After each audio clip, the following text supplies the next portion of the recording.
قال رسول الله صلى الله عليه وسلم التائب من الذنب كمن لا ذنب له او كما قال علیہ السلام۔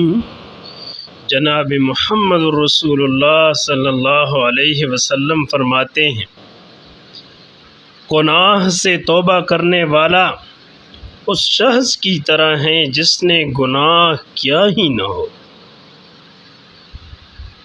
محدثین اس کی تشریح میں لکھتے ہیں کہ سب سے زیادہ بلند مقام انسان کی بندگی کا ہے، اور بندگی کا بہترین مظاہرہ توبے کے وقت میں ہوتا ہے کہ توبہ و استغفار کے وقت بندہ انتہائی ندامت اور احساس پستی کی حالت میں ہوتا ہے۔ بندی کی یہ صفت اللہ کو بہت پسند ہے۔ اس حالت کو دیکھ کر اللہ تعالیٰ فرماتے ہیں، میں نے تیرے سب گناہ معاف کر دیے۔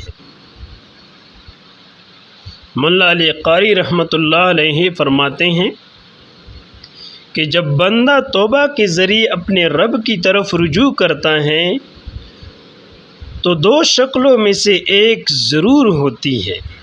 اول یہ کہ اس کے گناہوں کو بالکل مٹا دیا جاتا ہے، جیسے اس حدیث بالا سے معلوم ہوتا ہے، التائب من الذنب کمن لا ذنب لہ۔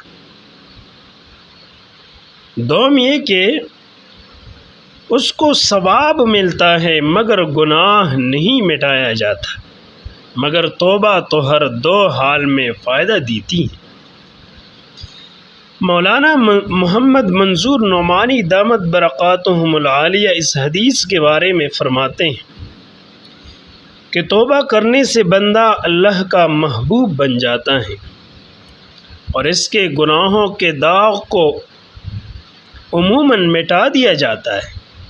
ایک حدیث میں آتا ہے کہ یوم ولدتہ امہ، توبہ کرنے کی وجہ سے بندہ ایسا ہو جاتا ہے کہ گویا کہ اس کی ماں نے آج ہی اس کو جنا ہے۔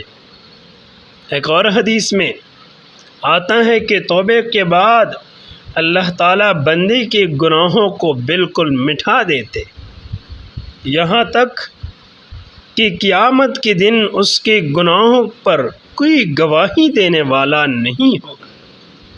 اور قرآن میں بھی اللہ فرماتے ہیں، ان اللہ یحب التوابین، بار بار توبہ کرنے والا اللہ رب العزت اپنا محبوب بنا